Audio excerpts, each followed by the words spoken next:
Хайырлы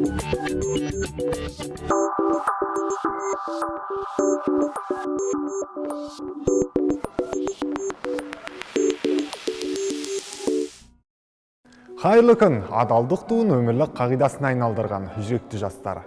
Бүгін біз Бауыржан Момышұлының мұрасына арналған адалдық сағатында ой қозғайтын боламыз. Батырлық, батылдық, адалдық, патриотизм және табандылық. Бұл қасиеттер Бауыржан Момышұлын халық қаһарманы етті. Биыл атаңызға айналған командир, көптеген марапаттардың иегері, жазушы және Кеңес одағының батыры Бауыржан Момышұлының туғанына 110 жыл толды. Мен полк командирінің батырлық әрекеттері мен өмірлік қағидаларын еске түсіруді ұсынамын. Бауыржан Момышұлы ерекше және көп қырлы тұлға, адамгершіліктің, азаматтықтың, патриотизмнің, руханилықтың символы. Орасан зор табиғи ақыл-ой мен шексіз батылдық, сарқылмас энергия және өшпес ерік-жігер оны өмір бойы аңызға айналдырды. Ол бізге бүгінгі күні өзекті болып табылатын, баға жетпес мұра қалдырды. Ал жауынгер тұлғасы десе, Бауыржан Момышұлын көз алдымызға елестетуіміз тегін емес. Ол адалдық пен тәртіптің ақ туын желбіреткен, даңқты батыр ғана емес, кемеңгер, жазушы. Ол отанға деген адалдық турасында былай дейді: отаншылдық әр адамға керекті ең ұлы қасиет, ал отаншылдық өз үйіңнен басталады.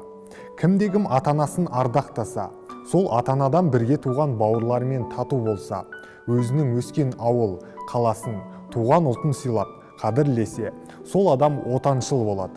Өйткені өз әке-шешесін ардақтамаған, өзгенің ата-анасын құрметтемейді. Өз ауылының тасын сыйламаған, өзге ауылдың тауын қадірлемейді. Өз ұлтын жақсы көрмеген, өзге ұлттарды ұнатпайды. Мұны ұлтшылдықпен шатастырмау керек. Екеуі аспан мен жерде екенін жастар ажырата білуі шарт. Бауыржан Момышұлы тек адал ғана емес, батыр да батыл мінезге ие болды. Сол қасиеттерге ол өзінің жауынгерлерін де тәрбиеледі.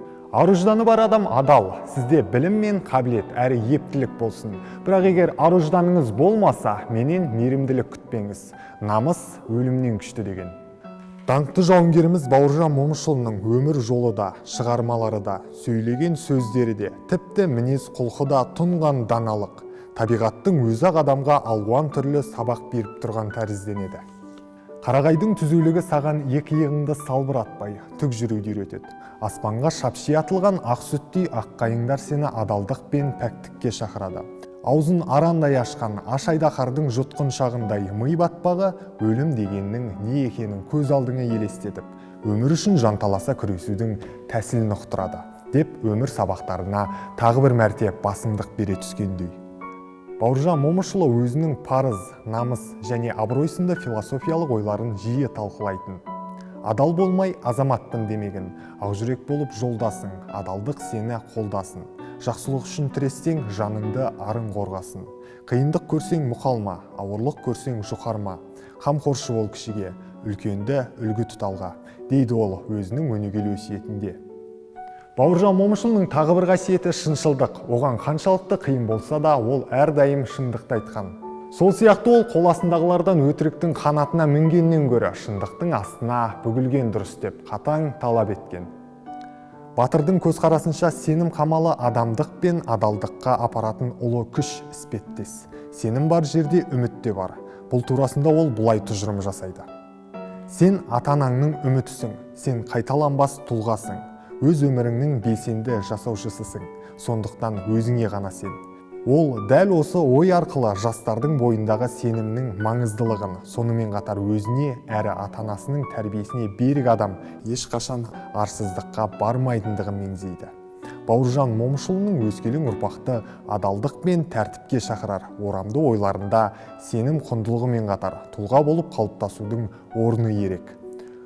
Оның парасатты пайымы бойынша қайталанбас тұлға болу үшін өзіңе деген сенімділіктің нәтижесінде тұлға болып қалыптасудың орны бір төбе. Бауыржан Момышұлының мұрасы батырлыққа, тәртіп пен адалдыққа толы. Даралықтың даңғылына бастаған қаһарманның еңбектерінде тілге, елге деген адалдық та ескерусіз қалмаған. Бауыржан Момышұлының шығармашылығында тілге деген құрмет, мақтаныш сезіммен былайша өрбиді: Қазақ тілі өткірлігімен бой балқытып, тамыр шымырлатып, жан жүйеңді жандырып, құлақ құрышын қандырып, ұғымына қонымды, жүрегіңе тиімді, қысылтаяң қатал жағдайда қайрап, егеп, сөз топқанға қолқа жоқ дегендейін, ерге, елге медет болып, адам түгіл жағдайдың көмейіне құм қойып, аузын аштырмай, үнін шығармай қоятын тілі. Су сұйық болғанымен тас жарады, жел құз жартасты құмға айналдырады. От жұмсақ болғанымен қатты ағашты күл етеді. Байқап отырсақ, жұмсақ нәрсенің бәрі ең соңында келіп, қаттыдан әлде қайда құдіретті, әрі күшті болып шығады деген. Қазақ халқының қаһарман перзенті адалдық пен әділдіктің әрқашанда шоқтығы биік екендігіне күмәнданған емес, және өскелең ұрпақтың өмірлік ұстанымдарын да сонымен сусындатуға тырысты. Жалынды жастар, біз бүгін батырлықтың символына айналған Бауыржан Момышұлының өресі биік өнегелі өсиеттеріне шолу жасадық. Ұлт болып ұйысу, жұрт болып жұмылу үшін, сондай-ақ өркениетті елдер қатарынан табылу жолында адалдық, әділеттілік, парасаттылық қашан да маңызды. Оны әрқашан жеңіске жетелеген аталмыш қағидаттары көп ұлтты халықты біріктіру, мемлекеттің әлемнің дамыған елдерінің қатарына кіру үшін шешуші рөл атқарады. Сондықтан адалдық адамдықпен ағалас екендігін ұмытпаңыздар. Себебі болашақ жастардың қолында.